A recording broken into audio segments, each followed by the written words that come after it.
Welcome everyone to this guide. Today's video will show you how to disable push notifications in the Tripadvisor app on your Android phone. If you're tired of receiving too many alerts from the app, this tutorial is exactly what you need. Follow along to take back control of your notifications easily. First, open the Tripadvisor app on your Android phone. Next, look at the bottom menu and tap the account icon.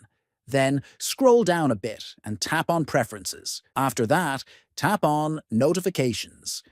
Scroll down until you see the option labeled Do Not Receive Any Notifications.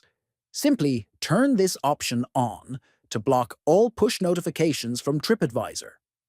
That's it. You've now successfully turned off notifications for the app.